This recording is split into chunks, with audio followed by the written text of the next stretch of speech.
Shalom marga kerajaan, the power of the seed, kuasa daripada benih. Mulai bulan Januari dan Februari kita berbicara tentang ragi, kita berbicara juga hari ini tentang mustard seed. Ada satu perumpamaan yang disampaikan Tuhan Yesus, kerajaan sorga itu seumpama, selalu dengan perumpamaan. Orang menaburkan benih yang baik di ladangnya. Tapi waktu semua orang sedang tidur, perhatikan kalau orang tidur tuh artinya tidak berjaga-jaga atau prayerlessness, ya, jadi tidak lagi berdoa atau berjaga. Datang musuhnya menaburkan benih yang tidak baik, benih lalang. Ketika semua mulai bertumbuh, kelihatan lalangnya. Kita tahu bagaimana alang-alang itu tegak berdiri, tapi padi tunduk ya. Tunduk artinya seperti Kristus rendah hati, ya toh. Tetapi saudaraku, dia berkata, Tuhan, kenapa itu ada lalang? Dari mana itu? Seorang musuh yang melakukannya. Kalau kita hidup ini tidak tahu kita punya musuh, celaka kita. Jadi maukah Tuhan supaya kami mencabut? Jangan. Nanti hati-hati kalau mencabut, gandumnya ikut tercabut. Nanti akhir zaman, ya biarkan. Sekarang akhir zaman itu, ya maka akan ada penuai.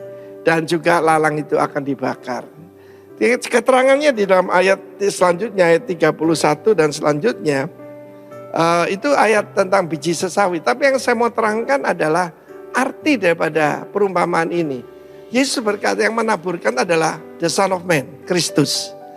Dan ladang itu bukan gereja. Ladang itu adalah the world, dunia. Ya, kosmos, sistem dunia ini. Jadi untuk bisa berpengaruh, harus ditanam di dalam ladang itu yaitu dunia. Dan kita tahu yang disebutkan yang benih yang baik adalah the sons of the kingdom. Saya yang diterjemahkan dalam King James maupun New King James Version, children of the kingdom. Saya mau beritahu children tidak akan memberikan pengaruh. Tetapi huios, seorang putra kerajaan yang tahu hak-haknya. Dan seorang yang dewasa akan bertumbuh sebagai gandum yang luar biasa. Dan firman Allah mengatakan yang menaburkan benih yang jahat itu, yang ditaburkan yang tidak baik adalah the sons of the dari kerajaan kegelapan ya, daripada the evil one. Itu musuh kita. Tetapi puji Tuhan akhir zaman ini nanti yang menuai adalah malaikat. Malaikat bukannya pakai sayap itu aja, tetapi the messenger. Anda dan saya dipanggil jadi messenger of God. Dan perhatikan, harus ditanam, masuk dalam tanah baru bisa berbuah. Tidak ada benih yang berguna kalau ditaruh dalam sebuah kontainer, sebuah kotak begitu. Tetapi harus dimasukkan dalam tanah. Ketika Tuhan manggil saya tahun 89 untuk pergi ke Pulau Bali, saya langsung minta pindah dan bahkan saya dilarang oleh Pak Lurah. Jangan Mas Arifin, jangan keluar dari Surabaya. Susah jadi warga kota ini. Saya bilang saya dipanggil Tuhan. Dia berkata, waduh kalau Gusti Allah saya tidak berani. Kata sambil tersenyum Pak Lurahnya. Dan saya pindah kemari, saya menaruh hidup saya di sini.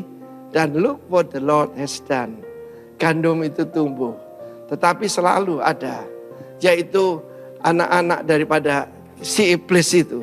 Penuduh. Anak-anak daripada si jahat. The sons of the wicked one. Jangan khawatir. Ya, biarkan saja tumbuh, nanti akan tiba waktunya. Akan dipisah-pisahkan. Pemisahan, separation adalah cara Tuhan untuk menunjukkan kemuliaannya. Shalom warga kerajaan. Siap untuk menjadi the sons of the kingdom yang ditanam di dunia. God bless you. We are in the world but not of the world.